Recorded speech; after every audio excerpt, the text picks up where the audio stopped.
Hello guys, welcome back to the channel. आज हम बात करने जा रहे हैं अपने इकोनॉमिक्स के पार्ट 2 के बारे में, जो कि है बिजनेस इकोनॉमिक्स। और इसमें हम सेंट्रल प्रॉब्लम्स के बारे में भी पढ़ेंगे। ठीक है, मैं यहाँ पे नोट कर देती हूँ। यहाँ पर हम सेंट्रल प्रॉब्लम्स और उनके सॉल्यूशंस के बारे में भी पढ़ेंगे। ठीक है, तो ये भी आपका बेसिक है, बट ये आपकी इकोनॉमिक्स की शुरुआत का बहुत ही इंपॉर्टेंट टॉपिक है। यहाँ से भी क्वेश्चंस आते हैं, स्पेसिफिकली यूजीसी नेट में यहाँ से पहले क्वेश्चंस बने हुए हैं। सो आगे बढ़ने से पहले आपसे एक हम्बल रिक्वेस्ट है, प्लीज चैनल को सब्सक्राइब करना मत भूलिएगा। So let's start. तो देखो, सबसे पहले हम पढ़ेंगे बिजनेस इकोनॉमिक्स होती क्या है। द टर्म बिजनेस, यहाँ पर जो बिजनेस है उसका मतलब क्या है कि efforts and activities to produce and sell goods services for profit. जो भी सामान या जो भी सर्विसेज हम खरीदते हैं या बेचते हैं, ठीक है, या प्रोड्यूस करते हैं, उस सबसे रिलेटेड चीजों के लिए जब हम एफर्ट्स डालते हैं ना, तो उन सभी चीजों को बिजनेस कहा जाता है। सिंपल भाषा में अगर मैं आपको समझाऊं तो पैसे कमाने के लिए की गई कोई भी एक्टिविटी बिजनेस कहलाती है। कहते हैं ना कि activities which make us which help us in creating profit is known as business. ठीक है, उसके बाद इकोनॉमिक्स क्या होता है। इकोनॉमिक्स होती है study of how to allocate scarce resources. मैंने पिछली वीडियो में इसके ऊपर बहुत ही डिटेल में बात करी थी कि इकोनॉमी क्या होती है, किस तरीके से जो हमारे स्कार्स रिसोर्सेज है, जिन रिसोर्सेज की हमारे पास कमी है लेकिन उनके इस्तेमाल करने के तरीके बहुत सारे, उनको किस तरीके से किफायती एफिशिएंट तरीके से इस्तेमाल किया जाए कि फायदा भी हो जाए और रिसोर्स को भी हानि ना हो। ठीक है, तो उसको हम इकोनॉमिक्स कहते हैं। और बिजनेस इकोनॉमिक्स क्या होती है, यही इकोनॉमिक्स कॉन्सेप्ट थ्योरीज को बिजनेस में इस्तेमाल करना, यूज करना, ताकि हम बेस्ट डिसीजन ले सके, उसी को हम बिजनेस इकोनॉमिक्स कहते हैं। होप आपको ये समझ में आ गया होगा। अब एक और पॉइंट यहाँ पर देख लेते हैं कि बिजनेस इकोनॉमिक्स होता है स्टडीज, किस चीज की studies, how firms operate firm किस तरीके से काम करती हैं अपने एक अनसर्टेन इन्वायरमेंट में, किस तरीके से वो एनालाइज करती हैं कि हमारे प्रोडक्ट की डिमांड क्या रहने वाली है, हमारे प्रोडक्ट की कॉस्ट को हम कैसे कम से कम कर सकते हैं, किस तरीके से हमें उसका प्राइस सेट करना है, हमारा प्रॉफिट क्या होगा, या कैसे प्रॉफिट को बढ़ाया जा सकता है या अपने कॉम्पिटिटर से अच्छा रखा जा सकता है। इन सब चीजों से रिलेटेड जो स्टडीज होती है वो हमारी बिजनेस इकोनॉमिक्स कहलाती है। ठीक है, इकोनॉमिक्स और बिजनेस दोनों जब मिल जाते हैं, दैट इज बिजनेस इकोनॉमिक्स। आगे बढ़ते हैं। यहाँ पे मैंने आपको एक्सप्लेन किया है नेचर ऑफ इकोनॉमिक्स। ठीक है, नेचर ऑफ इकोनॉमिक्स को हम पॉइंट एंड पॉइंट पढ़ेंगे। सबसे पहले ये अप्लाइड साइंस है। अप्लाइड साइंस क्या होती है, ये एक इकोनॉमिक थ्योरी की एप्लीकेशन होती है, जहाँ पे हम उसके इकोनॉमिक्स के थ्योरीज एंड प्रिंसिपल्स को यूज करके अपने रियल वर्ल्ड बिजनेस प्रॉब्लम्स को सॉल्व करते हैं। ठीक है, फॉर एग्जाम्पल मुझे नहीं पता कि यार मेरी फोन बनाने की कंपनी, अब आई डोंट नो कि मैं 1000 फोन का प्रोडक्शन करूं, 2000 फोन का प्रोडक्शन करूं, तो हम डिमांड को फोरकास्ट करेंगे। ठीक है, डिमांड को फोरकास्ट करेंगे, उसके अकॉर्डिंग प्रोडक्शन करेंगे। अब यहाँ पर क्या आ गया, अप्लाइड साइंस आ गई ना, मैंने थ्योरी और प्रिंसिपल का इस्तेमाल किया, रियल वर्ल्ड प्रॉब्लम को सॉल्व कर दिया। नेक्स्ट पॉइंट आता है माइक्रो इकोनॉमिक इन नेचर। ये माइक्रो इकोनॉमिक है नेचर में। Let me use this laser point. एक सेकेंड, थोड़ा चेंज करके देखते हैं, highlighter, no, let's go with the pen. फिर वो कहता है कि focus is on individual business. ये इंडिविजुअल बिजनेस पे फोकस करता है, जैसे कि फर्म, कंज्यूमर और इंडस्ट्री, ना कर की पूरी इकोनॉमी पे। दो इकोनॉमिक्स मैंने आपको बताई थी, माइक्रो और मैक्रो। माइक्रो हम बिजनेस इकोनॉमिक्स को बोलते हैं क्योंकि वो एक पर्टिकुलर इंडस्ट्री, फर्म, बिजनेस के लिए काम कर रहा है। बट जब हम पूरी इकोनॉमी, पूरे देश के बारे में बात करते हैं, वो मैक्रो बन जाता है। उसके बारे में बाद में बात करेंगे, और पिछली वीडियो में मैंने आपको समझा भी दिया है। नॉर्मेटिव इकोनॉमिक्स क्या होती है, जो कि सॉल्यूशंस देती है, विच प्रेस्क्राइब सॉल्यूशन, और सजेस्ट करती है आपको क्या करना चाहिए अपने बिजनेस ऑब्जेक्टिव्स को अचीव करने के लिए। ठीक है, नॉर्मेटिव सजेशंस देती है। और एक थी हमारी पॉजिटिव इकोनॉमिक्स, पॉजिटिव साइंस, जो कि डेटा के ऊपर वर्क करती है। ठीक है, नेक्स्ट आता है मैनेजरियल ओरिएंटेशन, जो कि असिस्ट करती है मैनेजर्स को कि क्या तुम्हें प्लान करना है, किस तरीके से रिसोर्सेज को ऑर्गेनाइज करना है, बिजनेस को कैसे कंट्रोल करना है, सभी एक्टिविटीज को कैसे करेक्ट वे में अलाइन करना है। ये हमारा मैनेजरियल ओरिएंटेशन के लिए वर्क करती है। फिर डिसीजन मेकिंग साइंस है, ऊपर ही मैंने बताया था, डिसीजन लेने में मदद करती है, चाहे वो प्राइसिंग से रिलेटेड हो, या प्रोडक्शन से रिलेटेड हो, या कॉस्ट से, या डिमांड, या प्रॉफिट से। और ये जो 5 एस्पेक्ट है, 1, 2, 3, 4 and 5, pricing, production, cost, demand and profit, यही 5 पिलर्स है हमारी बिजनेस इकोनॉमिक्स को, जिसके बारे में एक एक करके पूरा का पूरा लेसन है, पूरी पूरी किताब है, सभी को पढ़ेंगे। फिर वो कहता है फॉरवर्ड लुकिंग है, फ्यूचर के बारे में बात करता है, फोरकास्टिंग टेक्निक्स को यूज करता है ताकि हम फ्यूचर के ट्रेंड्स और फ्यूचर की अनसर्टेनिटीज, जो जिसे कहते हैं ना अनसर्टेनिटीज, लाइक हिंदी में हम बोल सकते हैं कि असंभावनाएं जो होती है, उनसे बच के अपने बिजनेस को किस तरीके से बैलेंस रखना है, तो फ्यूचरिस्टिक है।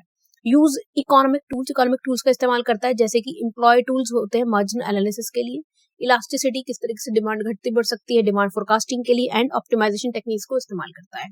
ठीक है, नेचर आपको समझ में आ गया होगा कि कहाँ कहाँ किस किस तरीके से इकोनॉमिक्स को यूज किया जाता है। आगे बढ़ते हैं, scope of business economics, a very important topic. So scope को हम पॉइंट टू पॉइंट तो पढ़ेंगे, साथ में प्रैक्टिकल एग्जांपल को लेकर के चलेंगे ताकि थोड़ा इंटरेस्टिंग भी बना रहे और आपको समझ में भी आ जाए। तो डिमांड एनालिसिस एंड फोरकास्टिंग में काम आता है। डिमांड की बात हो, इकोनॉमिक्स की बात हो, एक ही बात है, ठीक है। इकोनॉमिक्स की जहां जहां बात होगी वहां वहां डिमांड की, प्रोडक्शन की बात होनी ही होनी है। तो स्टडी ऑफ कंज्यूमर बिहेवियर है, ताकि हम फ्यूचर में हमारा जो प्रोडक्ट है ना उसकी कितनी डिमांड होगी, किस तरीके के प्रोडक्ट की डिमांड होगी, ये हम पता लगा पाए। फॉर एग्जाम्पल मैंने आपको पहले बताया था कि भाई आईफोन है, सपोज, चलो मैं अपनी कंपनी नहीं लेता, आईफोन की कंपनी ले लेते हैं। आईफोन ने नया मॉडल बनाना है, सपोज आईफोन 19 बनाना है, अभी 17 आया था ना, चलो हम 19 के बारे में बात करते हैं।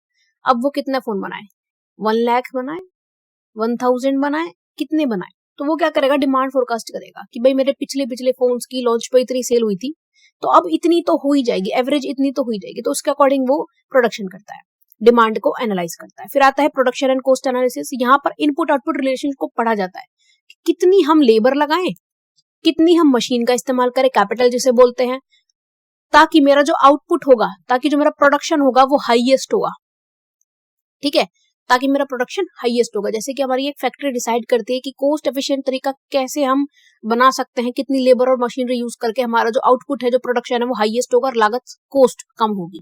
फिर आता है प्राइसिंग डिसीजन। डिटरमाइन प्रोडक्ट के प्राइस यहाँ पर हम डिटरमाइन करते हैं अलग अलग मार्केट कंडीशंस के अंदर। जैसे कि एक एयरलाइन इंडस्ट्री है, ठीक है, अब वो डायनामिक प्राइसिंग यूज करती है डिमांड और सीजन के बिहाफ पर। अब जिन लोगों ने सोशल मीडिया वगैरह पे एक्टिव हैं या न्यूज वगैरह देखते हैं, उन्हें बहुत ही अच्छे से पता होगा कि अभी इंडिगो के क्राइसिस हो गए थे, इंडिगो की फ्लाइट कैंसिल हो जा रही थी। अब जिन लोगों को जरूरी जाना है वो तो भाई फालतू रुपए भी देंगे, तो फायदा उठा लिया बाकी एयरलाइंस ने। उन्होंने 5000 की जो दिल्ली से इंदौर या समथिंग लाइक जितनी भी, फॉर एग्जांपल 5000 की जो टिकट का फेयर था ना, वो उसके लिए 50,000 तक चार्ज करने चालू कर दिए, ठीक है। 2-3 दिन यही हुआ था। तो इन्होंने क्या कर लिया, डिमांड और सीजन के हिसाब से अपनी डायनामिक प्राइसिंग का यूज किया और अपने प्राइस को हाइक करके प्रॉफिट कमा लिया, ठीक है। बाद में हालांकि डीजीसीआई ने इस पे कंट्रोल लगा दिया था कि आप एक प्राइस बैंड बना दिया था, बट उस टाइम तो उन्होंने कमाई लिया ना। नेक्स्ट पॉइंट आता है प्रॉफिट मैनेजमेंट की planning and analysis to maximise profit और मिनिमाइज लॉसेस। यहाँ पर हम प्रॉफिट मैनेजमेंट करते हैं कि किस तरीके से प्रॉफिट को ज्यादा से ज्यादा रखा जाए और लॉस को कम से कम रखा जाए, ठीक है। जैसे कि एक फर्म अपना सेल टारगेट रखती है और अचीव ब्रेक इवन और डिजायर्ड प्रॉफिट दोनों को रखते हैं। ब्रेक इवन क्या होता है, जहां पे आपका कॉस्ट और रेवेन्यू दोनों बराबर आ जाए। अगर इससे भी नीचे प्रॉफिट गया, इससे भी नीचे रेवेन्यू गया, तो इसका मतलब आपको घाटा हो रहा है। फॉर एग्जाम्पल मेरी एक आइसक्रीम बनाने की कॉस्ट है 5 रुपए, ठीक है, अब मैंने उसको बेचा 10 रुपए में, यहाँ मेरा प्रॉफिट 5 है, वो ओके है। लेकिन जिस दिन मेरा जो कॉस्ट है और जो मेरे रेवेन्यू है कि मेरी कॉस्ट भी 5 रुपए की है और मुझे बेचना भी उसे 5 रुपए पे पड़ रहा है, तो मुझे प्रॉफिट 0 हो रहा है, यहाँ भी चल जाएगा, ये ब्रेक इवन पॉइंट होता है। लेकिन जिस दिन उसे मुझे 4 रुपए पे बेचना पड़ेगा ना, तब मेरा लॉस है, ये नहीं चलेगा, ठीक है। तो break even point, sale target, वो सब मैच करके चलता है। मैंने पूरी पॉइंट्स को ना डिटेल में समझाने की कोशिश की है, तो अगर किसी को बोर लग रहा है तो आप फीडबैक जरूर दे दीजिएगा, नेक्स्ट में इंप्रूव करने की कोशिश करेंगे, ठीक है। मार्केट स्ट्रक्चर एंड स्ट्रेटेजी के बारे में बात करते हैं कि स्टडी ऑफ मार्केट लाइक, जैसे कि हमारी परफेक्ट कंपटीशन मार्केट होती है जहाँ पे बायर्स एंड सेलर्स बहुत सारे होते हैं, ठीक है। मोनोपोली, जहां पर बायर्स बहुत ज्यादा होते हैं, सेलर्स बहुत कम होते हैं। ओलिगोपोली, जहाँ पे फ्यू सेलर्स होते हैं और बायर्स ज्यादा होते हैं। जैसे कि एक टेलीकॉम फर्म होती है, अब यहाँ पर कॉम्पिटिटिव प्राइसिंग चलती है ओलिगोपोलिस्टिक मार्केट में। अब देखो हमारे पास क्या है, हमारे पास वीआई है, हमारे पास जियो है। अब एक बात बताओ, जब वोडाफोन, चलो एयरटेल को भी ऐड कर लेते हैं, ठीक है, हमारे पास एयरटेल है। अब जियो अगर 100 रुपए का रिचार्ज बढ़ाएगी, 100 रुपए पैसे बढ़ाएगी, तो आपको क्या लगता है एयरटेल नहीं बढ़ाएगी? एयरटेल भी बढ़ाएगी। या फिर जियो 100 रुपए कम कर देती है, तो आपको क्या लगता है एयरटेल को कम करने पड़ेंगे? नहीं तो उसके यूजर्स, एयरटेल के यूजर्स जियो की तरफ शिफ्ट कर जाएंगे भाई, ठीक है। तो इस तरीके से क्या आता है, प्राइसिंग बाय डिसीजन चलता है। फिर नेक्स्ट हमारा आता है कि इंटरनेशनल बिजनेस एंड डिसीजंस किस तरीके से चलते हैं। इकोनॉमिक एनालिसिस हमें करनी पड़ती है ग्लोबल ट्रेड की और इन्वेस्टमेंट की, ताकि हम पता लगा सके कि किस तरीके से हम इंटरनेशनल बिजनेस में अपने आप को सेटअप कर सकते हैं। इंडियन फर्म डिसाइड करती हैं कि वो कौन सा गुड्स, कौन सा सामान एक्सपोर्ट करेंगे, क्या एक्सचेंज रेट चल रहे हैं, उसके हिसाब से कितनी उनको लागत मिलेगी, कितना उनको प्रॉफिट मिल सकता है, सब कुछ एनालाइज करके ही चीजें एक्सपोर्ट इंपोर्ट की जाती है। आपको क्या लगता है डोमिनोज जब इंडिया में आया था सेटअप होने के लिए, क्या उसने हमारी मार्केट को स्टडी नहीं किया था? किया होगा, उसको पोटेंशियल दिखा तभी वो यहाँ पर सेटअप करने आया। क्योंकि एक इंटरनेशनल मार्केट बहुत ही कम चांसेस होते हैं कि एक फेल्ड कंट्री में, एक फेल्ड मार्केट में अपने बिजनेस को लेकर के आए, कोई नहीं लेकर आएगा। फॉर एग्जाम्पल हम लोगों को पता है कि श्रीलंका या फिर चलो बांग्लादेश ले लेते हैं, बांग्लादेश में फिलहाल क्राइसिस चल रहा है, क्या कोई भी इंडियन कंपनी वहां जाकर के अपना बिजनेस सेटअप करेगी? नो, क्योंकि वहां पहले से ही क्राइसिस चल रहा है, कुछ नहीं पता कब वॉर हो जाए, ठीक है। सेम फॉर यूक्रेन, यूक्रेन में क्राइसिस चल रहा है, शायद ही कोई कंट्री कोई कंपनी वहां पर जाकर के अपना बिजनेस सेटअप करना चाहेगी in war times, in crisis. Okay, next हमारा आता है सेंट्रल प्रॉब्लम ऑफ इकोनॉमी। बहुत ही इंपॉर्टेंट टॉपिक है, स्टार टॉपिक है, इसको समझना बहुत जरूरी है। तो हम लोगों के ना, हमारे देश की, हमारी इकोनॉमी की 3 समस्याएं, व्हाट टू प्रोड्यूस, क्या बनाएं, ठीक है, क्या बनाएं, हाउ टू प्रोड्यूस, कैसे बनाएं, फॉर whom टू प्रोड्यूस, किसके लिए बनाएं, ठीक है। राइटिंग मेरी थोड़ी गंदी है गाइस, थोड़ा सा एडजस्ट कर लेना, ठीक है। What to produce, how to produce और फॉर whom टू प्रोड्यूस। अब इनको एक एक करके डिस्कस करते हैं। व्हाट टू प्रोड्यूस, क्या बनाएं। प्रॉब्लम होती है डिसाइड करने की हम कौन सा सामान बनाएं, कौन सी सर्विस बनाएं और कितनी क्वांटिटीज में बनाएं, ठीक है। क्या बनाएं और कितना बनाएं, क्योंकि रिसोर्सेज लिमिटेड है, रिसोर्सेज यहां पर लिमिटेड है, लेकिन एक गुड्स को ज्यादा बनाएंगे मतलब दूसरे को कम बनाना है। अब इसको थोड़ा सा एक्सप्लेन कर दो। फॉर एग्जाम्पल, मेरे पास एक मशीन है, ठीक है, मेरे पास एक मशीन है जो कि 10 आइटम पर डे बना सकती है और मैं 2 आइटम प्रोड्यूस करती हूँ।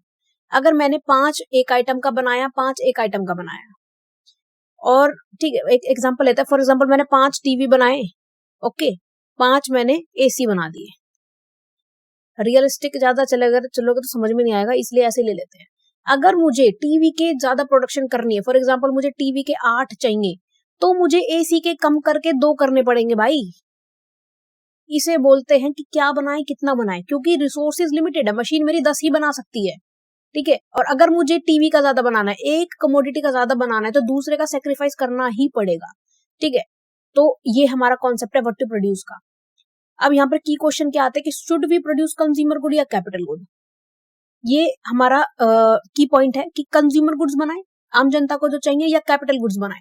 कंज्यूमर गुड्स क्या होता है, जो कि एंड यूजर खरीदता है, कपड़े हो गए, बिस्किट हो गए, दूध, ब्रेड, ये सब। और कैपिटल गुड्स क्या होते हैं, जो कि आगे फर्दर सामान को बनाने के काम आती है। और अगर मैं कंज्यूमर, देखो कंज्यूमर गुड्स और जो कैपिटल गुड्स होते हैं ना, वो मेनली एंड यूजर पर डिपेंड करते हैं। इसको समझाते हैं आपको। फॉर एग्जाम्पल, शुगर है, अगर मैंने अपने घर में चीनी खरीदी है चाय बनाने के लिए, तो ये क्या है, कंज्यूमर गुड है, ठीक है। लेकिन अगर एक इंडस्ट्री ने, एक एबीसी लिमिटेड कंपनी ने चीनी खरीदी है, किस लिए, बिस्किट बनाने के लिए, तो वो कैपिटल गुड है। क्यों, क्योंकि उसने as a raw material sugar को खरीदा है, वो एंड यूजर नहीं है उसका। तो अब वो कह रहा है कि कंज्यूमर गुड्स बनाए, कैपिटल गुड्स बनाए, ठीक है, मशीन्स बनाए, डेली बेसिक सामान बनाए, क्या बनाए, ठीक है। हमारी कैपिटल गुड्स में मेनली मशीन्स वगैरह आती हैं। अब वो कहता है कि focus should be on necessities और लग्जरीज। अब दूसरा क्वेश्चन क्या, भाई नेसेसिटीज बनाए, दूध ब्रेड वगैरह जैसी नॉर्मल सी सस्ती चीज बनाए, या लग्जरी बनाए, ठीक है। अब एक होता है नॉर्मल ब्रेड, होता है 50 to 60 रुपीज का आता है। एक आता है मल्टी क्या होता है, मल्टी ग्रेन ब्रेड, ठीक है, मल्टी ग्रेन, व्हीट, फलाना ढिमकाना, ड्राई फ्रूट, वो फॉर एग्जाम्पल 120 का आता है। अब ये हो गई लग्जरी, ये हो गई नेसेसिटी, क्या बनाए। तीसरा क्वेश्चन आता है कि जो रिसोर्सेज है ना, जो हमारे रिसोर्सेज है, उसको किस चीज में खर्च करें। डिफेंस में बनाए, पढ़ाई से रिलेटेड, एजुकेशन से बनाए। डिफेंस अपना आर्मी से रिलेटेड होता है, बंदूक वगैरह हो गई। हेल्थ केयर बनाए, या इंफ्रास्ट्रक्चर पे ध्यान दे, रोड, ब्रिज, ये सब बनवाए, ठीक है। सरकार के पास तो लिमिटेड ही पैसा है ना। फॉर एग्जाम्पल, सरकार हमारे टैक्स से कमाती है, सपोज 1 लाख करोड़ कमाती है। अब उस 1 लाख करोड़ को कहाँ खर्च करे, स्कूल बनवाए, हॉस्पिटल बनवाए, बिल्डिंग बनवाए, आर्मी के लिए काम करे, राफेल खरीदे, क्या खरीदे। तो किस तरीके से रिसोर्सेज को एलोकेट करना है, ये हमारे पास क्वेश्चन है।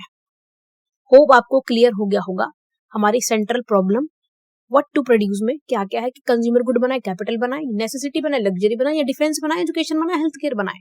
यहाँ पे एक एग्जांपल मैंने आपके लिए पेश किया, अगर नहीं समझ में आया तो इसे समझ में आ जाएगा। गवर्नमेंट को डिसाइड करना है कि किसको ज्यादा फंड दे, एक हॉस्पिटल बनवाए या फिर राफेल खरीदे, ठीक है, मैन्युफैक्चरिंग वीपन, ठीक है, या फिर वो युद्ध के लिए राफेल खरीदे। अब एक प्राइवेट कंपनी के पास चॉइसेस होती है कि वो इलेक्ट्रिक कार बनवाए या पेट्रोल की गाड़ी बनवाए। कैसे बनवाएगा, ठीक है, डिमांड और प्रॉफिटेबिलिटी को बेस करके किस तरीके से बनाएगा कि इलेक्ट्रिक कार ज्यादा बनाओ या पेट्रोल कार ज्यादा बनाओ। तो ये होता है व्हाट टू प्रोड्यूस। अब इसका जो सोल्यूशन है ना, वो आपको आगे देंगे, एंड तक वीडियो देखिएगा। सेकंड प्रॉब्लम पे आते हैं हाउ टू प्रोड्यूस, कैसे बनाए, ठीक है। अब हाउ टू प्रोड्यूस में वो कहता है कि how good should be produce, which combination of factor production land, labour and capital should be used. यहाँ पर क्वेश्चन ये है कि हमें लेबर इंटेंसिव टेक्निक यूज करनी है, कैपिटल इंटेंसिव टेक्निक यूज करनी है। लेबर इंटेंसिव क्या होती है? जब हम मैन पावर का यूज करते हैं, ठीक है, जब हम लोगों से काम करवाते हैं, इंसानों से काम करवाते हैं। कैपिटल इंटेंसिव जब हम मशीन से काम करवाते हैं, ठीक है। तो कितना कितना लें, कौन सा ज्यादा लें, ये हमारा क्वेश्चन होता है हाउ टू प्रोड्यूस में। फिर वो कहता है how to minimise cost while maximise output. शुरू में मैंने आपको बताया था ऐसा कौन सा लेबर और कैपिटल का हम कॉम्बिनेशन ले कि हमारा जो प्रोडक्शन है, जो आउटपुट है वो मैक्सिमम आए, लेकिन हमारी कॉस्ट जो है वो कम से कम आए। ये हमारे दो क्वेश्चन होते हैं यहाँ पर। एक एग्जांपल ले लेते हैं कि जैसे कि labour surplus country India, India में बहुत पॉपुलेशन है, बहुत लेबर मिल जाते हैं, इंडिया हो गई, चाइना हो गई, तो हम क्या करते हैं, हम लेबर इंटेंसिव टेक्निक्स को इस्तेमाल कर सकते हैं स्पेसिफिकली गारमेंट मैन्युफैक्चरिंग जैसी चीजों के लिए। ओके, लेकिन जो डेवलप कंट्रीज होते हैं, जर्मनी, अमेरिका, ये लोग क्या करते हैं, कैपिटल इंटेंसिव टेक्निक यूज करते हैं। क्यों?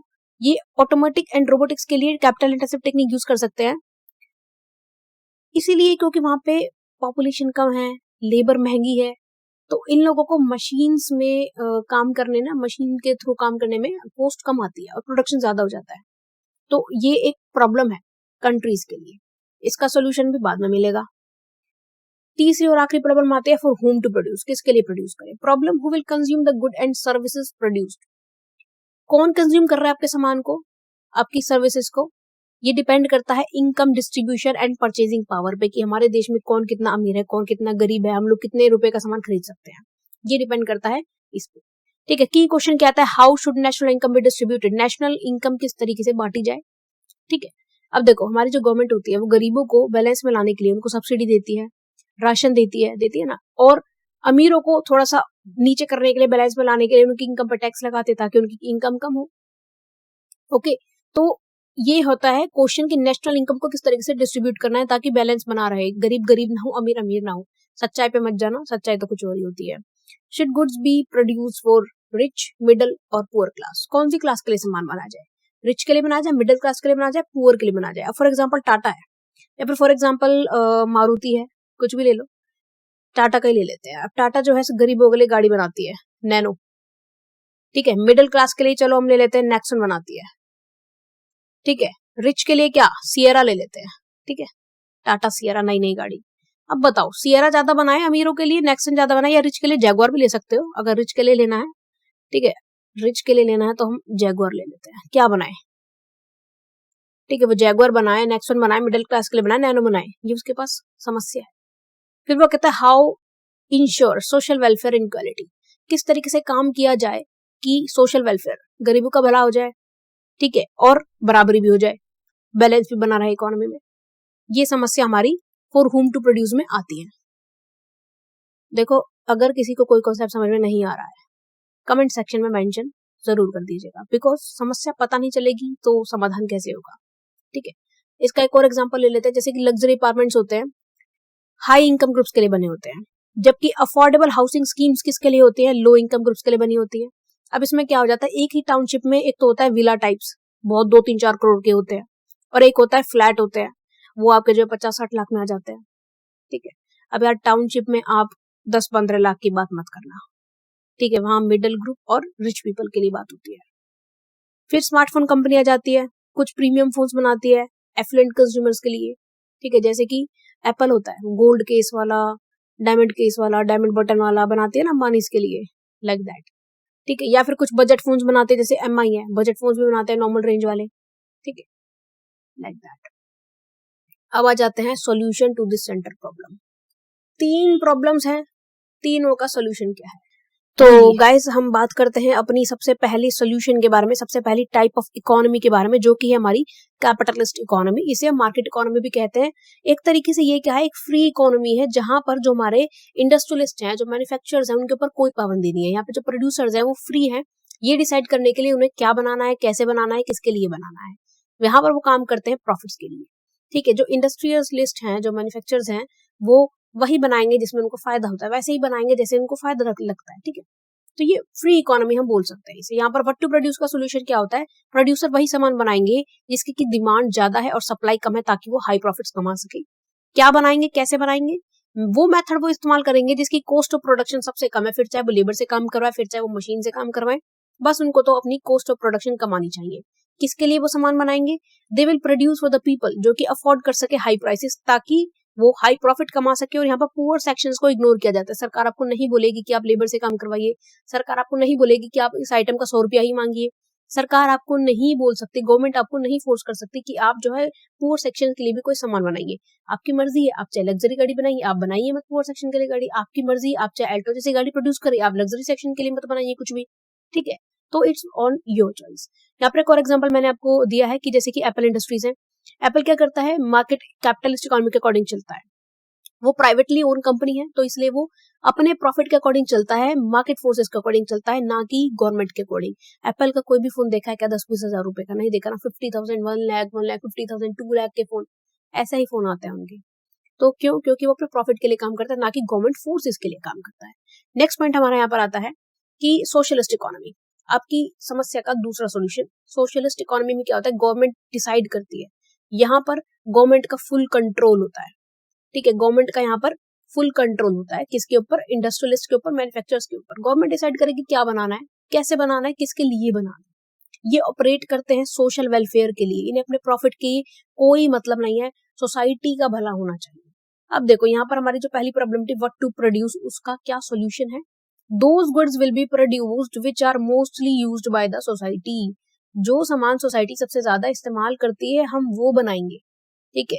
जैसे कि सोसाइटी में आटा ज्यादा खाते हैं या रोटी ज्यादा खाते हैं, चावल नहीं खाते, तो चावल क्यों हम प्रोड्यूस करें? हम गेहूं प्रोड्यूस करेंगे ना, ताकि लोग रोटी बना सके, ठीक है। What to produce, how to produce, कैसे बनाएंगे? सोशल वेलफेयर मेथड का इस्तेमाल करेंगे। भले ही मशीन को यूज करके कॉस्ट जो है 10 रुपए कमा रही हो, लेकिन हम लेबर को यूज करेंगे। क्यों? क्योंकि लेबर को एम्प्लॉयमेंट देनी है, उनको जॉब देनी है, ताकि उनके घर चल सके, ठीक है। किस लिए? क्योंकि आप सोशलिस्ट इकोनॉमी का हिस्सा है।